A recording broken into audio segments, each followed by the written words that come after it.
How great is our God.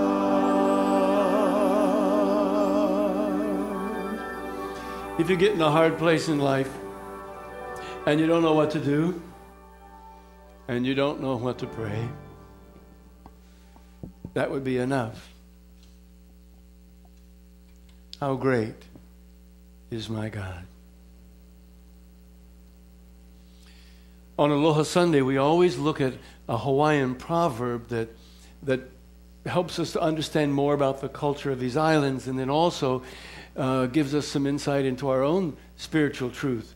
These phrases were collected in a wonderful book called Olelo Noeau by Dr. Mary Kavenapu. The phrase we're looking at today is this: Kuhi no ka lima, hele no ka maka. Kuhi is like the place at, and lima is hand. Hele no is like follow. Kamaka, maka means I. So Dr. Pukui, who is an amazing, wonderful Hawaiian scholar said this is what it means. Where the hands move, let the eyes follow. It's actually a phrase from the school of hula. Every hula dancer learns that wherever your hands go, your eyes may follow. You may have seen a lot of hula, but you may not have been aware of that. And so I want to give you just a little bit of a demonstration of what that might look like. We have the lovely Lonnie going to come up for you, and she's going to dance a little bit of hula. Now, I'm first going to ask her to dance, breaking all tradition and putting her reputation as a lovely hula dancer on the line by dancing it improperly, not looking where the hands go. And I want you to see what it generates in you as a feeling. When you see hele by moonlight, you will be in heaven by the sea. That's pretty silly. Yeah. That was hard. That was hard. The last time we did it, she slipped a couple times and kept looking where her hands were. Oh, it's a hard thing to do. Now, it's not only the hands that are important when we're doing hula, but it's also important that there are other parts of ourself be in congruence. So here's another example of something. She'll look at your hands now, this time, properly, okay? But everything else, you can do whichever you like. When you see hele by moonlight, you will be in heaven by the sea. Ouch! Okay, baby. You got something broke. Okay. Just so you know, she really is a wonderful hula dancer. We're now going to do it correctly and see what this engenders in you. What are my chords? I know. When you see hele by moonlight, you will be in heaven by the sea. By the sea. Maka,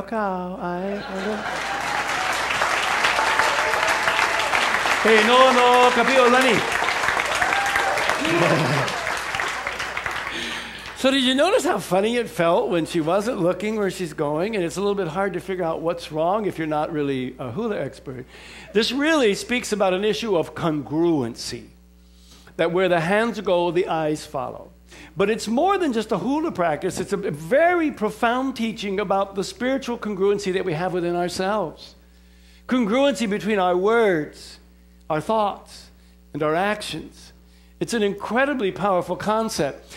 Carl Rogers is one of the greatest psychiatrists of our time. He's rated second only to Sigmund Freud as a psychotherapist and is the founder of the humanist movement in psychotherapy. And he said, in the ordinary interactions of life, congruence is probably the most important element. Now, I would say to you that if you are struggling with some sort of stress going on in your life and there's some situation that isn't lining up exactly right, or there's some difficulty that you're worried about constantly, then you are 99% out of congruency. Now, I'm not blaming a fault. This is not a guilt trip. It's just what is. And I want to put a little caveat in here at this moment in time. When we have these little conversations together, I want you to understand that I'm talking to me as much as I'm talking to you. That when I believe that when God gives me ideas to talk about on Sunday, He gives them to me because they're things I need to hear. Do you understand? You may think it's for you. It's really for me. It's really for me. So we're all in this together. Dr. Virginia Satir is the founder of the family therapy movement, an amazing psychotherapist, passed in 1988. She has done all kinds of amazing work with family reparation and so on. But she was in an interview where she illustrated some of these kind of truths, and I wanted to show you what she had to say about this subject. Let me tell you something that came out so clearly after I worked with many, many people. There are two dialogues that go on. One is a dialogue of the words, and the other is a dialogue of feeling. Mm-hmm. And many times those are different. I'll give you a little illustration. Ask me how I am. How are you? I'm fine, Jeff. Now, when I said that, tell me what happened to you. Well, you had a very cold tone to your voice, so I thought you're trying to distance. Yeah, but didn't you hear the words? That I was fine? Yeah, uh-huh. All right, so you see, this is typical. Yeah. Yeah. Or ask me again if I like something, whatever it is. Okay, do you enjoy being here on TV today, Virginia? Oh, I think that it's just wonderful. Now, I'm doing something else. So I'm sending out another message about the words that disclaim what I'm doing. Now, the thing I found out, just like in the first illustration, the thing I found out is those two levels of the dialogue come from two different places in the person. They are not an attempt to bring trouble to other people. That's not where it comes. These are totally unconscious. Yeah. Totally unconscious. See, now we're off the hook. It's not my fault. It's my unconscious fault. So did you like church? Oh, man, it was so great. How was your date last week? Oh, it's just amazing. It's awesome. It's so important that we can begin to pay attention to congruency in our life because it is unconscious. And what's really amazing is it's not only setting up what I call a spiritual dissonance in ourselves, where things are not in alignment, it sets up dissonance with other people. And with every communication we have, because we're not clear in ourselves, how can anybody else be clear about us? And I think probably a whole big part of the problem of the world we're having today is because there's a lack of congruency between what government says and what government does, what politicians promise and what politicians do, what voters say and what voters actually vote. I mean, there's a whole world of dissonance that we're living in because of this kind of lack of congruency. Jesus had to deal with this. This is not a new problem. He dealt with it with the people called the scribes and the Pharisees, who acted very holy, but really they were kind of greedy, mean, judgmental people. And the way he dealt with them is to quote with a scripture that was 1,000 years old from the prophet Isaiah. And he said, these people make a big show of saying the right thing, but their heart isn't in it. Fast forward 2,000 years to a unity writer named Russell Lake, and he said, the harmony in your personal affairs, which is your world, depends on the harmony in your heart. All of life takes place here. It's all perception, you understand. And so if we are not in alignment in our heart, then the world is going to be in disarray. Oh, so would you agree that we have a congruency issue in the world? Would you agree that your neighbor has an issue with congruency? I don't expect any of you to own up to it, but maybe this person over here, they have a total issue with congruency. Would you agree? I think it's something that we all kind of have. So, okay, how did we get this way? Whose fault is it? Who's responsible? Mom and dad? You say mom and dad? Oh, wait, dysfunctional mom and dad is responsible. It's your husband? She goes, yeah. He's responsible for all the incongruency in my... Actually, the really painful, sad truth is that we're responsible. There's nobody else responsible for it but us. Now, remember that it's a subconscious thing. So when I'm using that word responsible, I mean we're the ones that are in charge of whether it continues or not. So today, what I want to do is to give you some ways to undo the lack of congruency and to become more congruent in your life. And there's reasons for that. The Bhagavad Gita says, man should discover his own reality and not thwart himself. For he has the self as his only friend or as his only enemy. Oh. Ever heard that, saying you're your worst enemy? I'm my worst enemy? Do you know what self-sabotage is? That's incongruency. It's when I believe that I want this thing. I really want it. I mean, I just do. There's a part of me that really wants it. And so I try to achieve that desire and goal. But there's another part of me that says, you don't really deserve that. Who do you think you are to even try to think you can do that? And so what happens is that part comes around and creates all kinds of mess so that I can never really achieve what I'm doing. And we call that sabotaging ourselves. It's an unconscious thing. We don't do it on purpose, but then we wonder, how did this happen? Why is this happening? And the answer is because we are incongruent. There's a woman I met, for example, on the Big Island, and this is not her real name, but I call her Lonnie. I tell about her in the book that I wrote called 10. She was the owner of a real high-end art gallery, lots of stress, lots of schmoozing, lots of, you know, that kind of inauthentic sort of stuff. And over a period of time, she developed cancer. The doctors gave her 6 months to 2 years to live.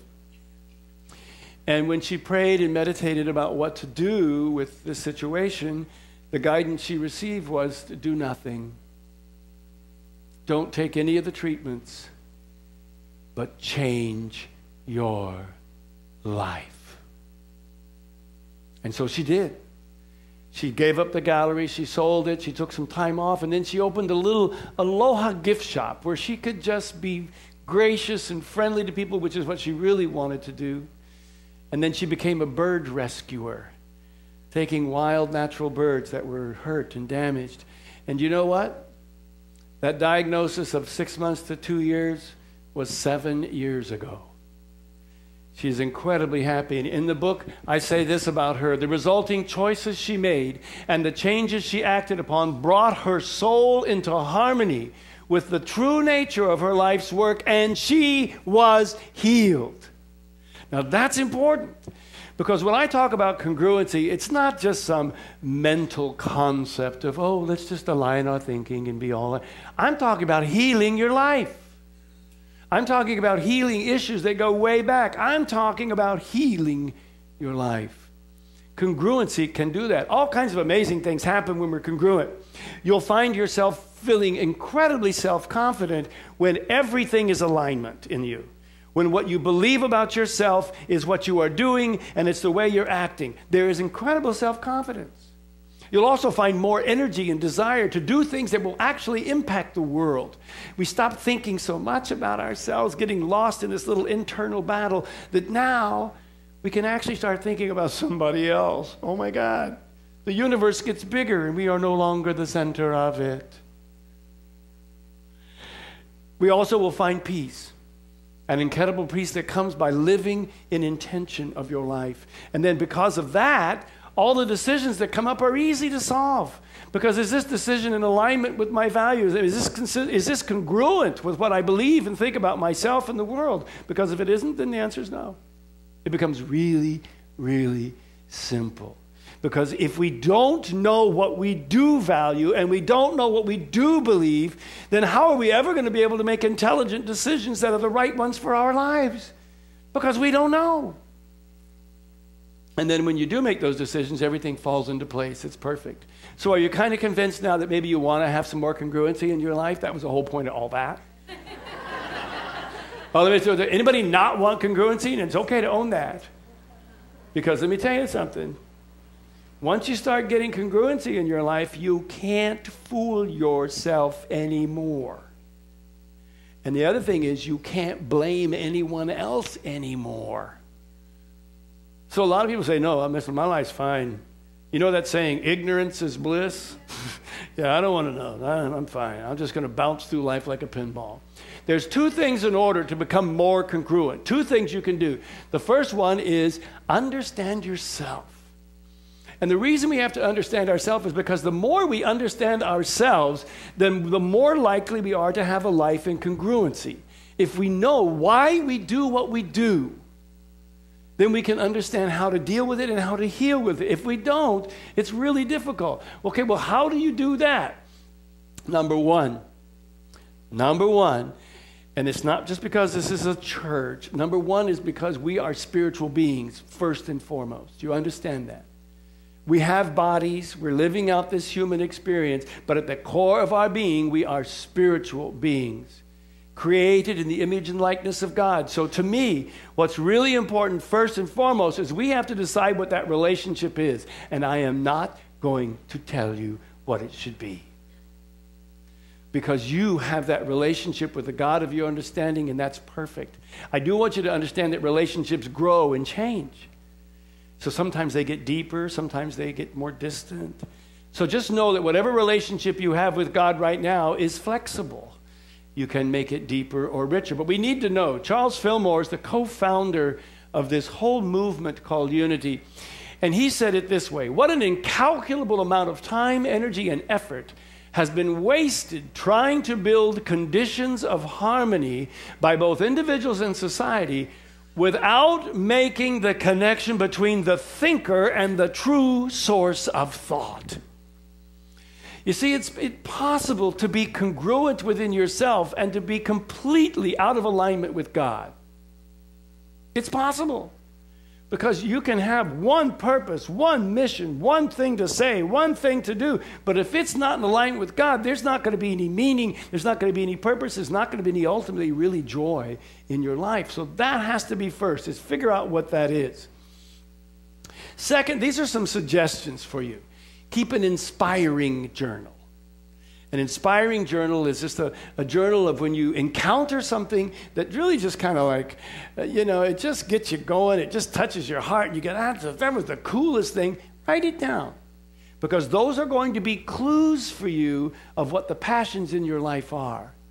And when we follow those things, then we have a better chance of living out the fullness of our own divine expression. Discover your strengths. There's some great websites called strengthfinder.com. There's discoveryourstrength.net. I mean, there's a gazillion of them. And they're filled with these little questionnaires and interviews and things you can fill out online. Some of them, most of them are free that I've seen. And what happens is it gives you a report of what are your strong points of personality. What are the strong parts of your life? We need to know that. I don't know if I ask anybody to name your 5 strongest points, you might have to stop and think about it. But wouldn't it be wonderful if you didn't have to stop and think about it because you knew those were your strengths? Create a mission statement. What's that? Who's that for? It's for you. A mission statement says, this is the intention and purpose of my life. Do you know what the intention and purpose of your life is, or is it just to get from day to day to day? I would suspect that there is something bigger designed for you. Does anyone know what their mission statement in life is? What is yours? To take care of Rosamond. To take care of Rosamond. That's his why.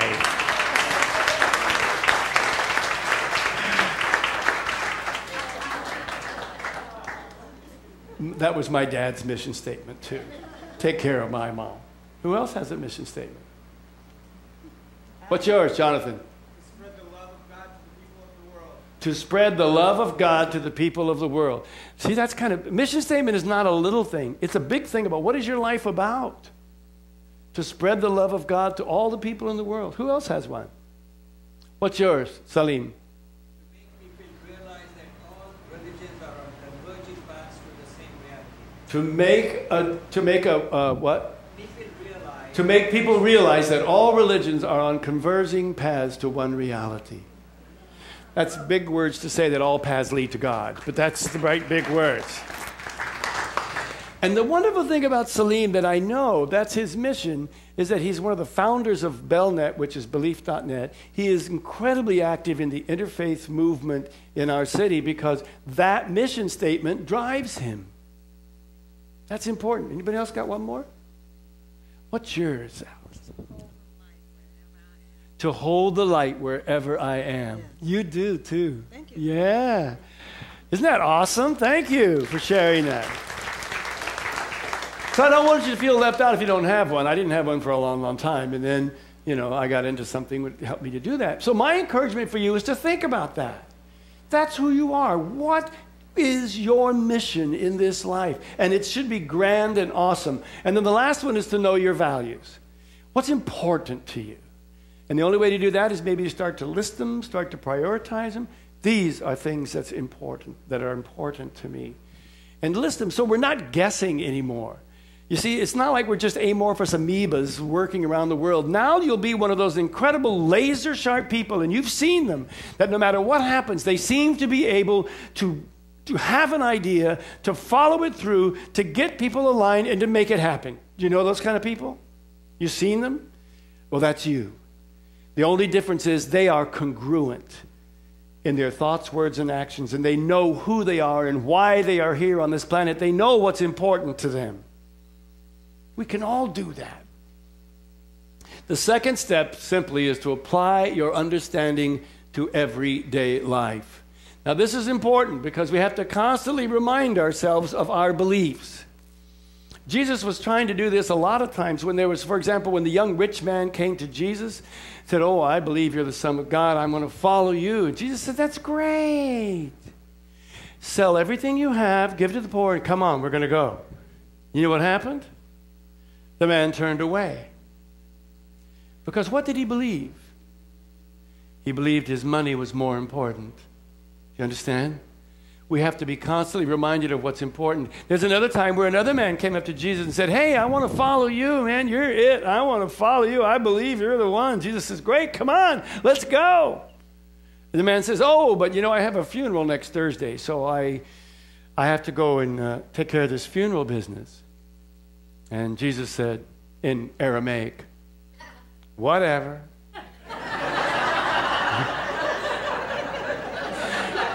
Whatever. We have to be reminded of what's important. If following Jesus was important to those people, a top priority, they would have gone.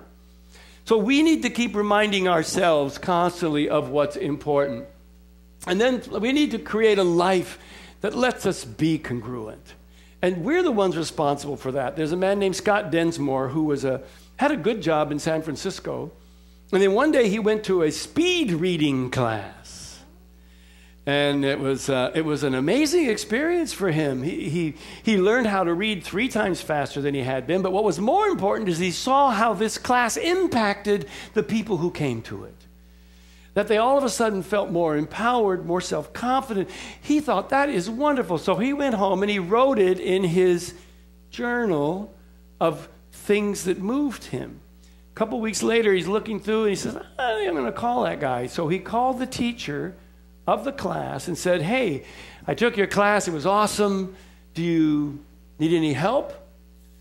It turns out that the guy that taught him was the owner of the company that taught speed reading in San Francisco.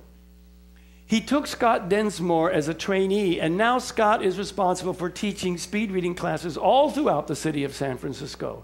And he's ecstatically happy because he's doing something that's helping to change lives. He's doing something that is his passion. He created a life that allowed him to be in congruency. And that's only something we can do. Here's a phrase I want to leave you with today. I now set an intention to live a congruent life. And that means that you're going to take some of these things and start working with them. You're going to start learning about yourself. You're going to start creating a world of congruency. I'm going to invite you to say this with me. Let's do it together out loud. I now set an intention to live a congruent life. Let's say it again, this time really with lots of power. I now set an intention to live a congruent life. And when you set an intention for something, it's incredibly powerful. And before you know it, all of your thoughts, your words, and your actions will be one. Would you close your eyes for me for just a moment? All of these great decisions and things take place inside you, so I'm going to invite you to connect with that Spirit of God in you, however way is right for you. And seek in these moments to try and understand what your relationship with God is, and know that it can change, but just to try to understand what it is. Try to look at your life and to see what is important to you. What are the values that you really hold? And then lastly, see if you can ask God to help you to discern the mission of your life. These things all happen in the quiet of your connection with God as we all come together in the sacred and holy silence.